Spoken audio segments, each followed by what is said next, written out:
Salut à tous, deuxième partie sur 500 World Titus. Alors justement, on va plonger sur Demetrian Titus. Alors Demetrian Titus, vous le connaissez, c'est le personnage que l'on incarne quand on joue au jeu Space Marine, jeu vidéo Space Marine, que ce soit le 1, le 2, que ce soit aussi dans Secret Level, vous pouvez avoir aussi ce personnage en action, avec un petit épisode qui dure 20 minutes, mais ça permet d'avoir une bonne vision déjà de ce que c'est qu'un combattant Space Marine. J'avoue que si vous ne l'avez pas vu, allez voir, c'est sur Amazon Prime.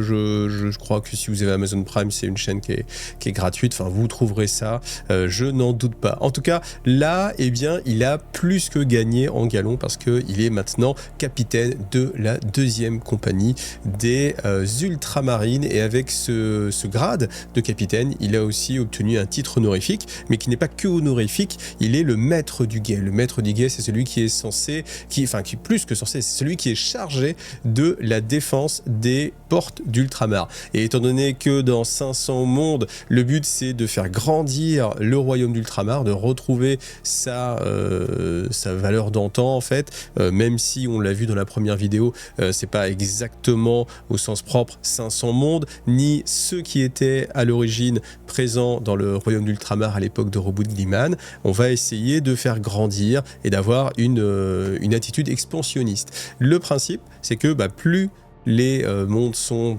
amalgamés, donc que ce soit par la force, par la diplomatie, on l'a vu, ça c'est un passage qui est quand même assez important, mais dans les mondes qui bordent Ultramar, il y a aussi des mondes qui sont loyaux à l'Imperium, et il faut réussir à les convaincre de façon diplomatique, hein, on n'est pas des taux, bon ok, si les taux ils le font aussi un petit peu diplomatiquement, mais si ça marche pas, on envoie les exo-armures, mais là c'est un peu la même chose au final, hein, avec les Ultramarines, c'est de réussir à convaincre ces forces loyales à l'Imperium qu'elles doivent aussi répondre à Robout Gliman et aux Ultramarines et faire partie du monde d'Ultramar, et que c'est dans l'ordre des choses et que ce n'est pas trahir l'empereur que de porter à une allégeance un peu plus particulière aux Ultramarines. Bon, en tout cas, donc en tant que capitaine du guet, il est obligé de s'occuper de la défense globale, de tout ce que ça apporte. Donc l'inconvénient aussi, c'est que Titus, c'est plutôt un personnage d'action, hein, pour ceux qui ont joué, on l'a vu, hein, il aime se battre, il est plutôt au combat, et malheureusement, son devoir l'oblige à rester plus souvent en arrière. Pourquoi ? Parce qu'il ne peut pas se permettre d'aller faire un combat, peut-être de mettre sa vie en péril, alors qu'il y a des décisions tactiques qui doivent être prises dans le stratégium, et voilà. Donc c'est quelque chose qui est un petit peu antinomique avec son tempérament, parce qu'il est présenté comme un personnage avec un courage et une détermination assez grande. D'ailleurs, on a un passage là, ainsi confronté aux yeux de ses frères de bataille. Titus mena une mission sur, c'est dur à dire, ZSAH''UJ, donc Shahuj, une entreprise visiblement suicidaire visant à détruire un bastion infammatoire du chaos. Et on a vu que c'est l'épisode en fait justement de Secret Level, hein, sur Amazon Prime. Et bien en fait, les 4 personnages sont que 4 à être envoyés pour faire cette mission, et on a un premier Space Marine, tout simplement, le démon rentre dans son esprit et tue son âme ou tue sa volonté.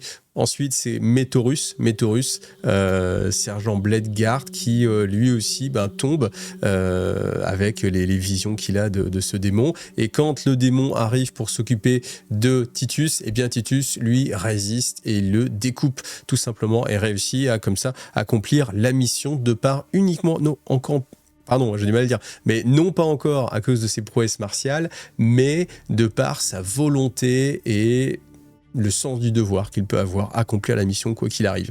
Et en fait, ce qui s'est passé, c'est que le précédent capitaine Akeran de la deuxième compagnie, comme je vous l'ai dit dans la vidéo d'avant, a dû se sacrifier pour lutter contre un culte Stealer, et bien sûr, il fallait quelqu'un, et ce quelqu'un, c'est Demetrian Titus. Alors, c'était un choix qui paraissait évident pour certains, mais pour d'autres, pas du tout, parce que Demetrian Titus, si vous avez fait Space Marine 2, encore une fois, l'histoire en fait, c'est que dans un premier temps, Demetrian Titus, en fait, les machinations en fait des forces du chaos ont tenté de faire croire et ont réussi à faire croire à certains que Titus était un hérétique et qu'il ne fallait absolument pas lui faire confiance et qu'il agissait pour le compte du chaos. Un inquisiteur s'est laissé prendre à ce jeu-là et en fait, eh bien, Titus n'a pas été éliminé, mais il a dû rejoindre la Death Watch et au sein de la Death Watch, il a été écu noir, c'est-à-dire qu'il a perdu en fait le droit de porter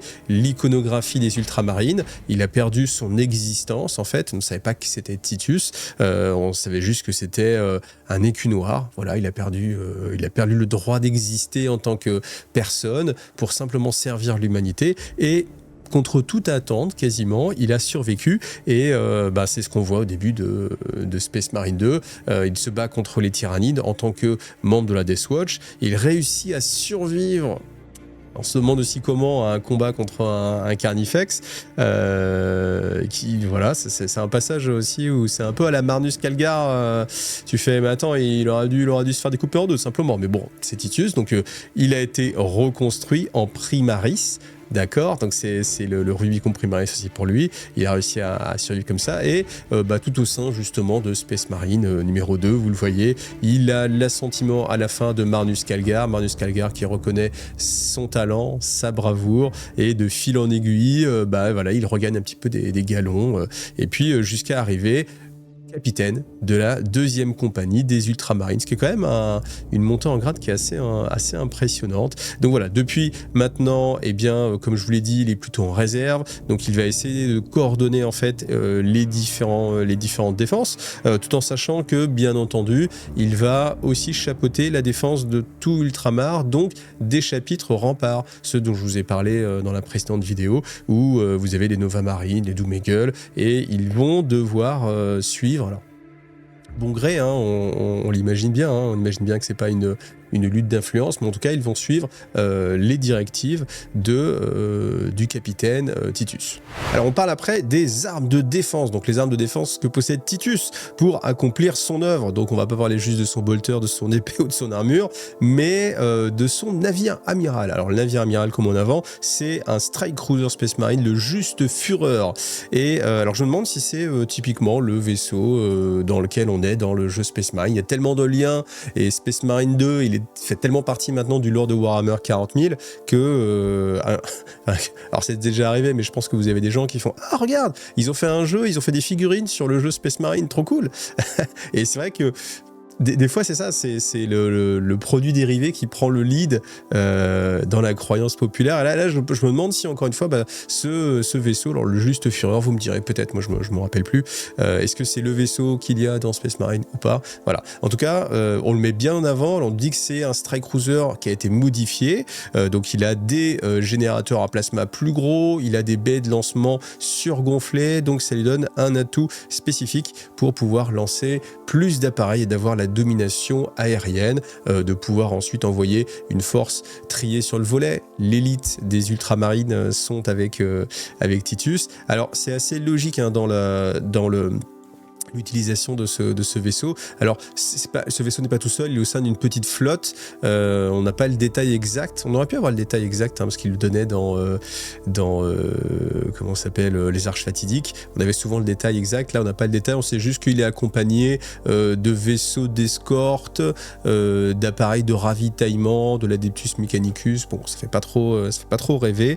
En tout cas, cette force, elle est assez logique et elle se tient bien parce que le but pour le capitaine du guet, c'est de pouvoir intervenir rapidement dès qu'on a besoin de lui. Et être au sein d'un vaisseau, justement, c'est aussi beaucoup plus pratique pour intervenir là où, encore une fois, le Space Marine il doit intervenir. Là où c'est important, là ça va vraiment avoir un poids plutôt que de rester à veiller une chandelle ou un bout de balcon, quoi. Donc c'est assez logique. Après, on met quand même le croisant encore une fois en avant. Alors, est-ce que c'est parce que c'est Space Marine et il faut rappeler aux gens que hey, regarde mec, c'est cool, regarde, ouais. Ou alors est-ce que c'est encore une fois parce que je trouve que depuis justement Arche Fatidique, il y a un focus qui est fait assez visiblement sur le côté spatial, sur les vaisseaux. On donne des noms aux vaisseaux. Il y a eu le jeu vidéo aussi Battlefield Gothic qui est sorti, donc les gens sont habitués à avoir des noms de vaisseaux maintenant, des classes même de vaisseaux, où on va dire voilà, ça c'est un croiseur gothique, ça c'est un croiseur Armageddon, ça c'est un empereur, etc. Et en fait, tout ça, ça me fait penser que sans doute on prépare le terrain encore une fois pour Battlefield Gothic, le jeu de figurines, le retour. Écoutez, je pense que ça arrivera sauter un jour, hein, sinon bon, après, ou alors c'est une petite cartouche qu'on se met comme ça en disant bah tiens, on va donner envie aux gens, on va faire monter un petit peu la hype comme ça, mais sans trop en dire. Et puis un jour, pif paf, quand ce sera le moment, on aura un nouveau jeu de vaisseau à se mettre sous la dent. Voilà. En tout cas, voilà pour l'équipement principal qui va véhiculer Titus. Alors Titus n'est pas seul. Titus, vous le savez, il est accompagné des gardes d'Ultramar. Donc c'est tous les conseillers qui le suivent et c'est toutes les figurines que vous avez dans la boîte, tout simplement, qui est sorti en même temps que 500 mondes Titus, donc les gardiens d'Ultramar. Donc on va détailler un peu ces différents compagnons.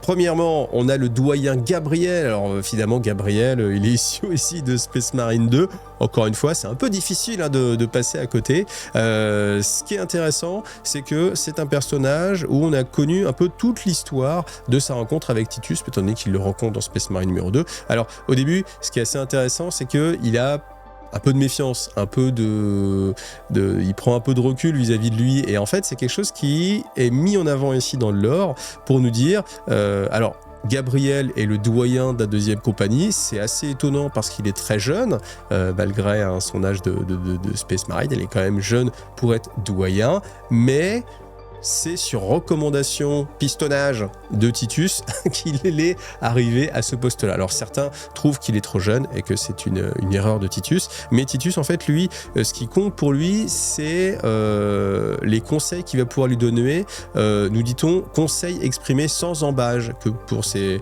prouesses martiales, il est fort au combat, ok d'accord, mais justement, je pense que c'est très intéressant d'avoir un personnage qui va vous donner sa vraie vision des choses.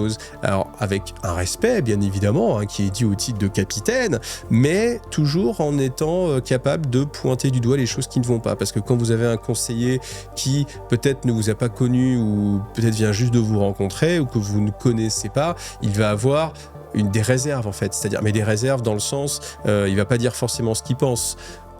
Ça dépend du caractère, mais là en tout cas, Titus est sûr que Gadriel, pardon, je dis plein de fois Gabriel, c'est Gadriel.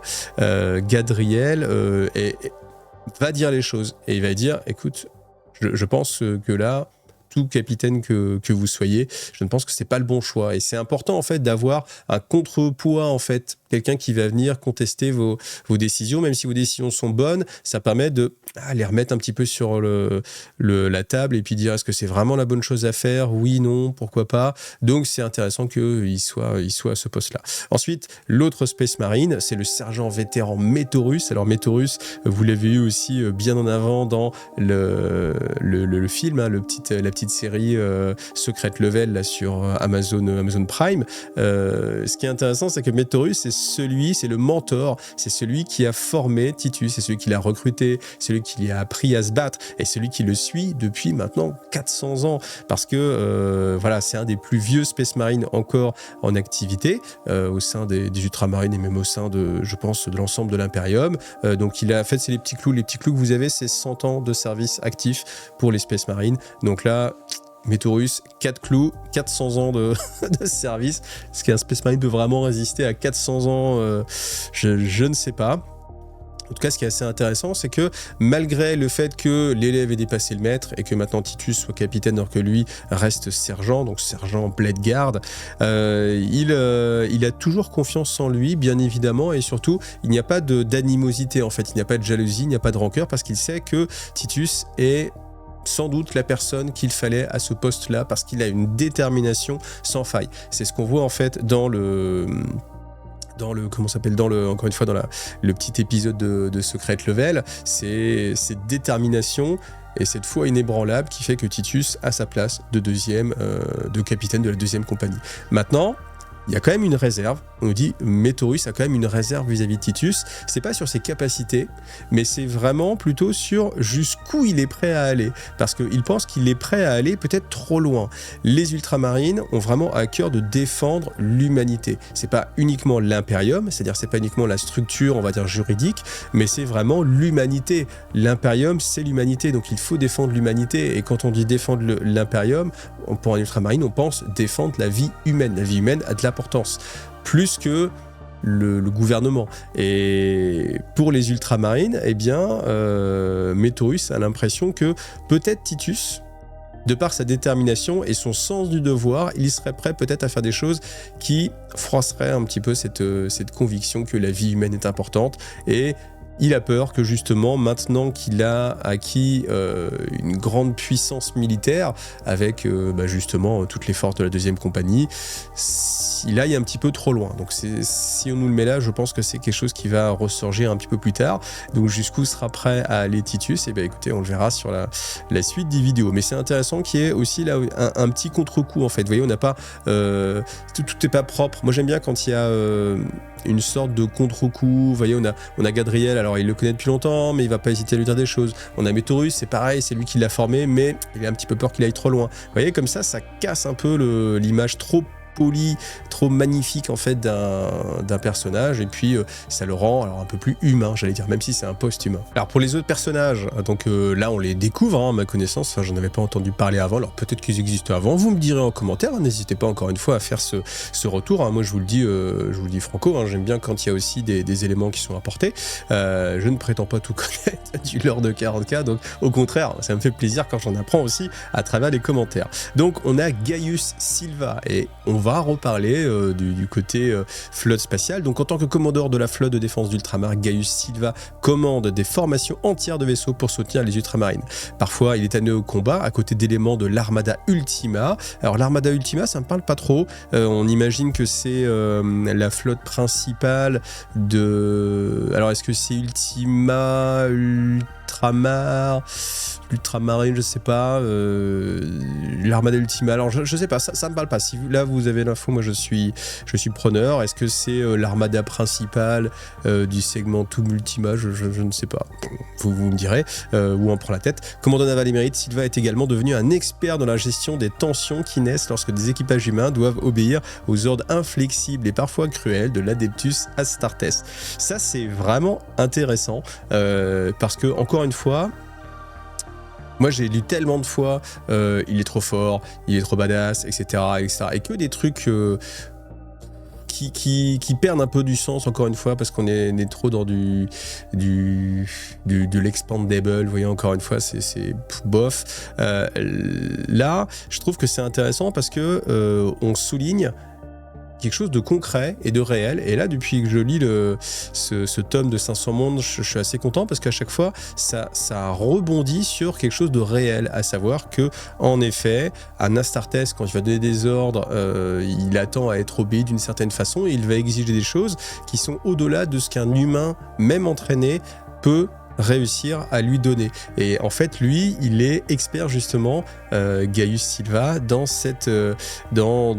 pour faire cette passerelle entre un post-humain et un humain, aussi méritant soit-il l'un que l'autre. Et je trouve que c'est sympa que ce soit précisé ici. Vous voyez, on s'éloigne un peu du côté froid de l'humain n'est qu'un rouage de l'Imperium. Là, voilà, Gaius, il va faire attention à ça.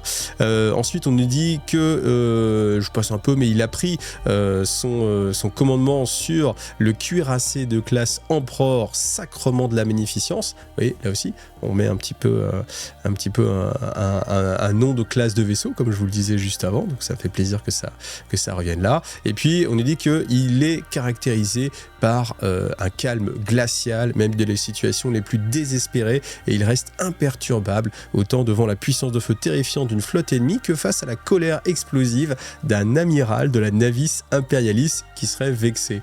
Et ça, c'est pas mal aussi, parce que ça remet en profondeur le fait que y a des humains en fait derrière avec leur caractère, et c'est vrai que même si on a un amiral, peut-être que l'amiral en effet il peut faire des actions qui sont encore une fois pas très glorieuse et ou des mauvais choix et qu'il faut savoir le remettre à sa place plutôt que de simplement respecter entre guillemets le grade hiérarchique. Ensuite, on a Amelia Minervas, donc les auxiliaires de défense d'Ultramar au sein desquels Amelia Minervas sert comme légatus estimé sont des régiments de soldats humains formés en Ultramar pour défendre ces mondes. Et oui, je vous l'ai dit, il faut absolument que des humains non post-humains, donc pas les Astartes, pas les Space Marines, puissent défendre ces mondes-là, c'est sur eux qu'on compte. Équipés et entraînés selon les standards élevés, ils sont motivés par le fait que les batailles qu'ils livrent visent à protéger le domaine qu'ils considèrent comme leur foyer, forcément. Ça aussi, vous voyez, c'est très intelligent. Encore une fois, je suis vraiment, encore une fois, très, très satisfait parce que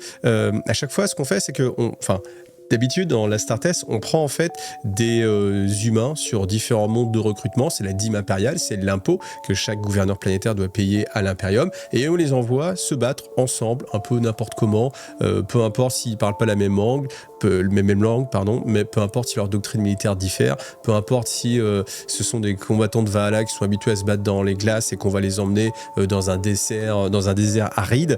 Et inversement, et ça perd un peu de sa logique en fait, c'est juste la ressource humaine qu'on va prendre pour déplacer à un endroit et envoyer au charbon, envoyer au casse-pipe tout simplement. Et là en fait, il y a cette logique que forcément, si vous défendez votre monde, votre famille, sous-entendu, vous allez être plus efficace, vous connaissez le terrain, vous savez, vous avez grandi ici, et c'est quand même fortement plus efficace. Donc ça, c'est bien qu'ils le mettent en avant. C'est des petits trucs, mais ça fait plaisir parce qu'il y a quand même, vous voyez, à chaque fois une sorte de logique globale qui rend les choses plus réalistes, en fait, plus logiques. Moi, ça me fait plaisir. Donc, les auxiliaires de défense ont une tradition d'officiers exceptionnels remontant à des millénaires et incarnés par Amelia Minervas. La Legatus Minerva commande le 30e des auxiliaires de défense de Macrage. En fait, quand j'ai lu les 30e, je me dis, tiens, si c'est le 30e, pourquoi c'est elle qui est avec Titus? En fait, il y en a plein. Puis après, on dit, c'est un régiment prestigieux et l'un des nombreux rattaché à la flotte du capitaine Titus. Alors, 30e, c'est prestigieux. Ça aurait été le premier, ouais, mais 30e, je sais pas combien il y en a en plus, mais bon. Donc, personnage inspirant et sévère, Minervas a acquis le respect de ses soldats comme des ultramarines. Et oui, elle peut citer des chapitres entiers du Codex Astartes. Alors, il y a d'autres intérêts à ça. Et s'appuie sur l'important travail de ses prédécesseurs qui ont adapté ses enseignements et ses philosophies martiales aux armes et guerriers des auxiliaires. Ça, c'est fort. Ça, c'est fort aussi parce que c'est la première fois que je lis que le Codex Astartes est utilisé au sein de l'Astra Militarum. Alors, c'est pas l'Astra Militarum en tant que tel, puisque là, c'est les défenses, enfin, c'est les auxiliaires. Mais il y a cette notion d'humains qui ne sont pas modifiés, qui vont adapter le Codex Astartes pour leurs besoins et en tirer la quintessence pour pouvoir améliorer leur efficacité logistique au combat. Et c'est vraiment sympa. Et je n'avais jamais pensé à cette idée que, en effet, des simples humains pouvaient utiliser aussi le Codex Astartes. Et ça, c'est très très bon. Et c'est très très bon que ça se fasse justement au sein des ultramarines, forcément. Ensuite, Dainal Cornelius, ayant servi comme astropathe dans la forteresse de Héra pendant plus d'un siècle.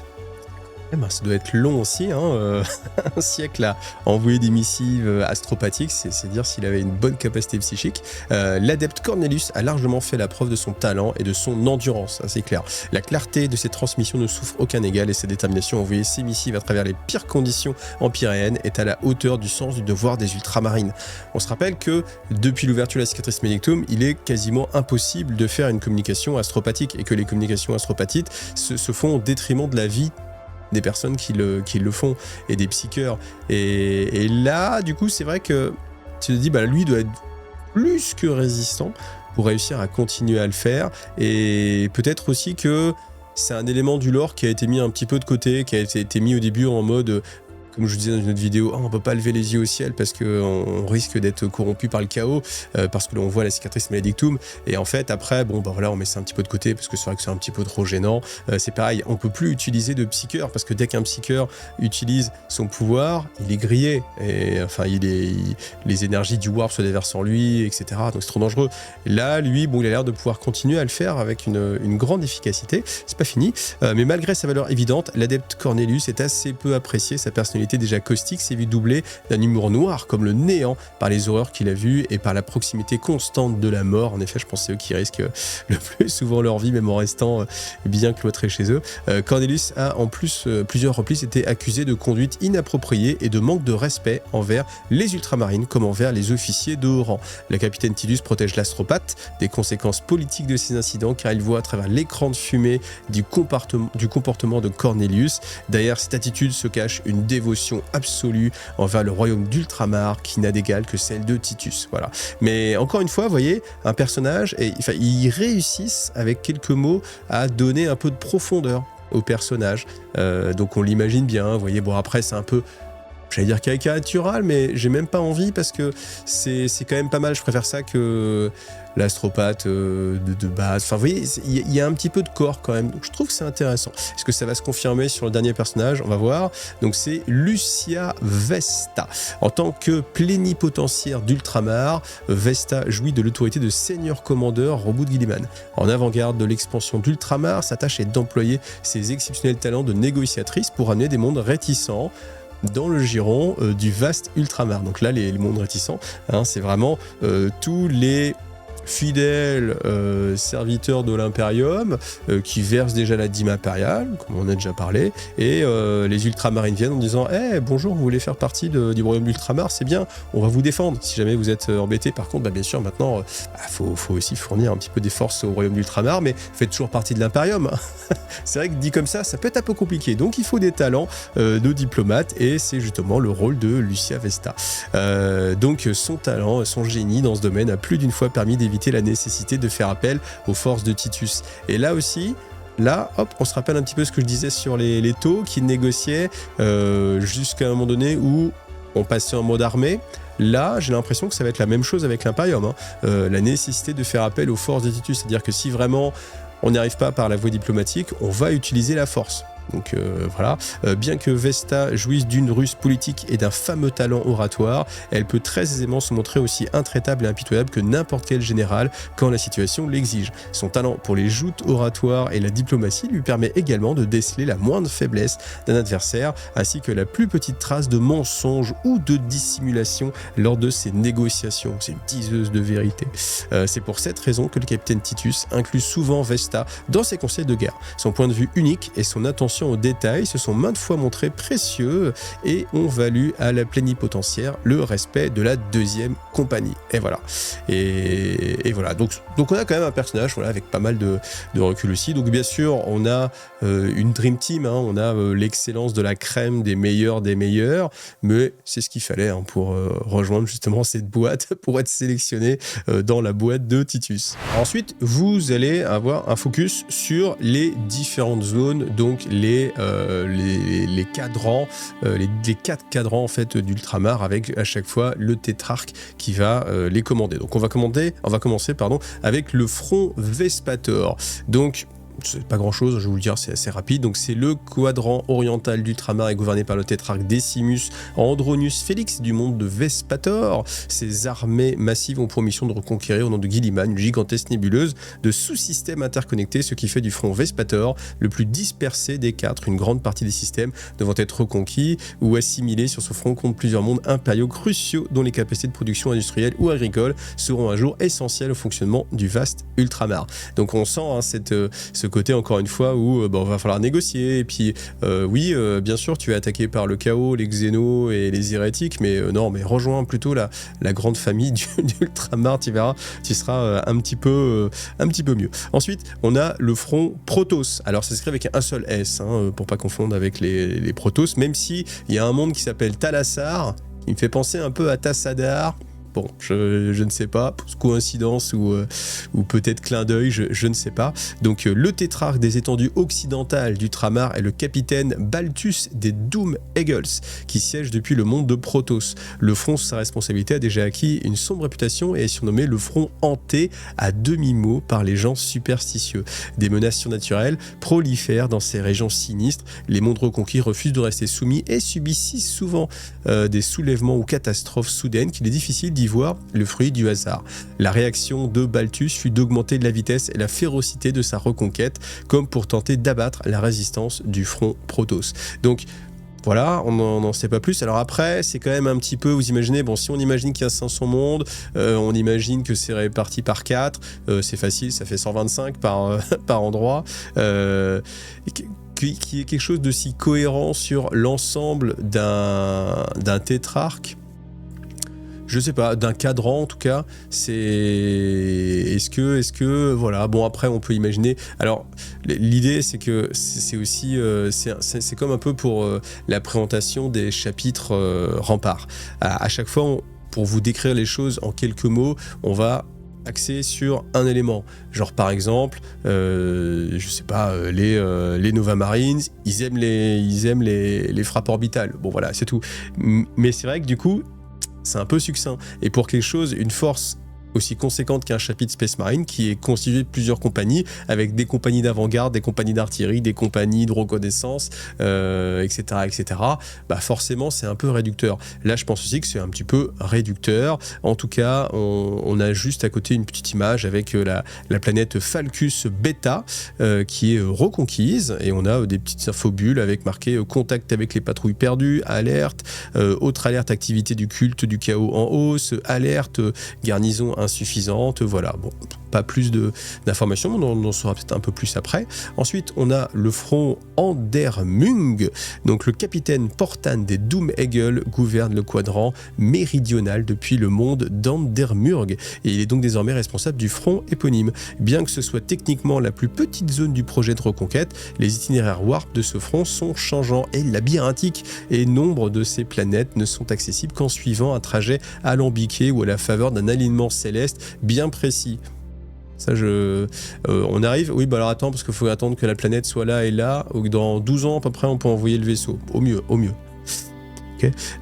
Certains de ces sous-secteurs sont des havres de pirates notoires, tandis que d'autres abritent d'innombrables empires xéno bien établis depuis des siècles. Et en fait, quand on voit ça, là, quand je lis ce passage-là, je me dis, mais attends, c'est pas si simple que ça, en fait, de reconquérir. Parce que ne serait-ce qu'une conquête planétaire avec un seul système, c'est peut-être une campagne qui va être menée sur plusieurs mois, voire quelques années. Et en fait, tu te dis, ah là, il y a d'innombrables mondes pris par les xénos.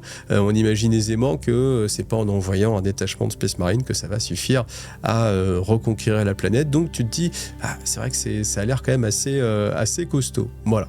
Puis le quatrième, c'est le front de Connor. Alors là, lui, il a droit à une page complète où on a voilà, quelques systèmes comme ça qui sont présentés. Donc on a différents systèmes. Système Aandros, formidable point d'arrêt pour la puissance navale impériale. Peut-être que justement, si un jour on a dit Battlefleet Gothic, ça se passera dans le système d'Andros. Peut-être, allez, je sais pas, je mets une pièce, hein, ça me coûte pas grand-chose. On fait un petit pari là-dessus, puis comme ça, si ça sort, je pourrais vous le dire. Et rappelez-vous cette vidéo. J'avais du nez quand même. Hein. Ensuite, on a le système Adral. Donc là, c'est un système qui est compromis par une infestation orque. Le système de Brax, donc conflit contre les Space Marines du chaos et l'Imperium a perdu, donc grosse domination. Malgré tout, les orques, justement, sont en train d'essayer de conquérir aussi cette zone. Donc, potentiellement une situation exploitable, on va envoyer des kill teams, donc en fait on a l'impression que, vous voyez, vous pouvez lier un peu tous les jeux Games Workshop, un futur Battlefleet Gothic sur Andros, un petit kill team sur Brax, voilà par exemple. Ensuite le système Sicar, donc là une zone de conflit importante entre forces des ultramarines et du chaos, considérables ressources matérielles et infrastructures en jeu, voilà, bon pas plus d'intérêt que ça. Qu'est-ce qu'on a? On a le système Plenitas, domination conjointe de l'Adeptus Mechanicus et d'Ultramar, système servant d'armurerie et d'étape d'artère de transport pour les zones 11 à 17, importance suprême à défendre à tout prix. Donc voilà, peut-être que Plenitas, c'est quelque chose ici dont on entendra un petit peu plus parler.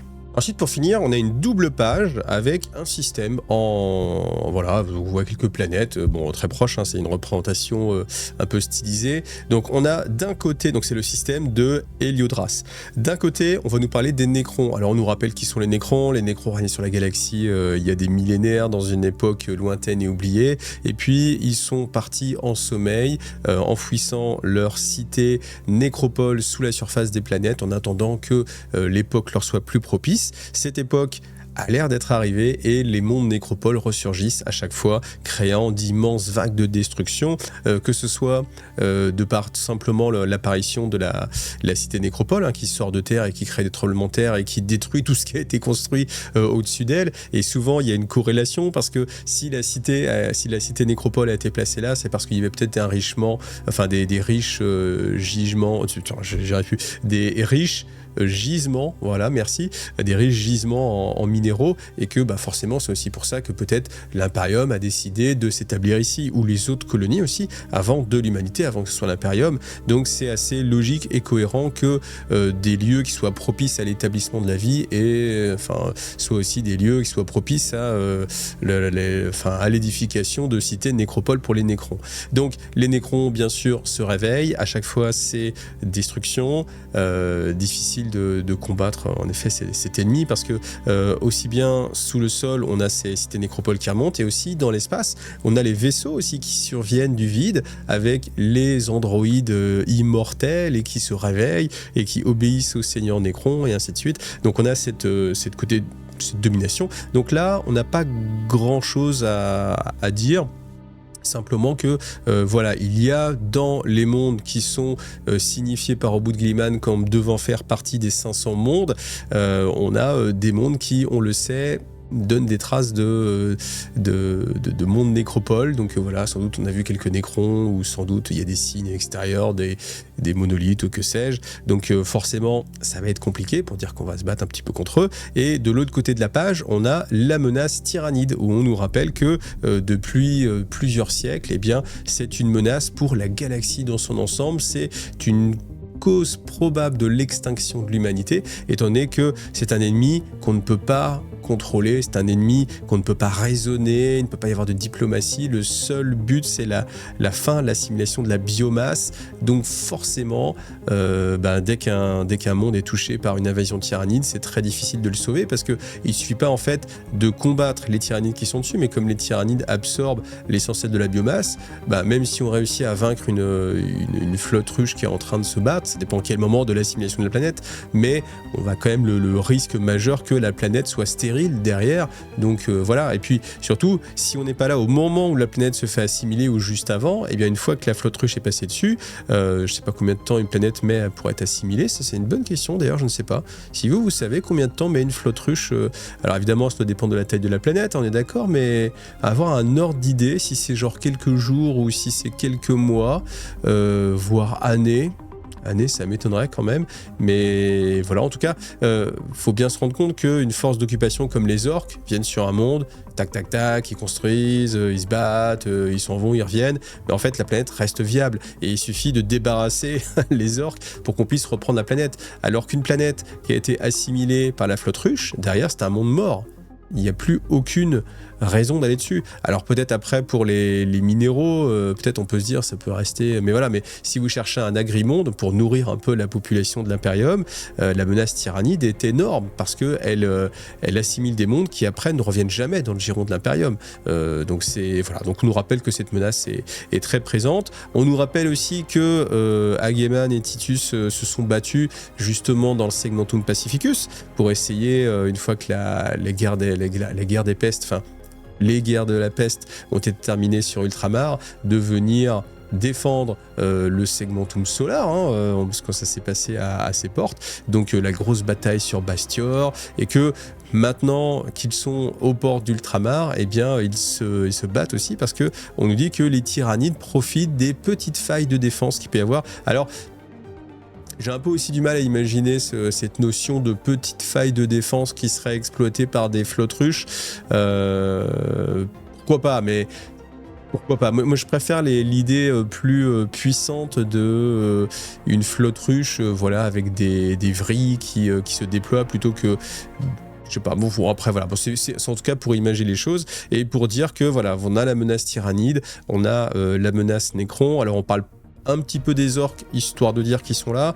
On n'a aucunement parlé des Eldar ou des Drukhari. On n'a aucunement parlé des Tau. Voilà, on n'a pas non plus parlé des Kog'Na. Bon, pourtant ils existent un petit peu. Alors peut-être que ce serait un petit peu dommage, peut-être, vous voyez, en fait, simplement à un moment donné, dire que dans tel cadran, il y a je sais pas, une enclave, enfin, je sais pas, une enclave tôt, enfin quelque chose comme ça, quelque chose pour histoire de dire qu'ils sont pas un petit peu seuls dans la galaxie. Mais là, vraiment, en tout cas, tel que c'est présenté là, les deux antagonistes principaux, Necron d'un côté, Tyrannide de l'autre, et toutes les images que j'ai pu, qu'on a pu avoir dans le livre, encore une fois, je vous rappelle, je peux pas vous montrer, j'ai pas le droit de vous montrer les images que j'ai, on voit soit des combats contre des Tyrannides, soit des combats contre des Necrons.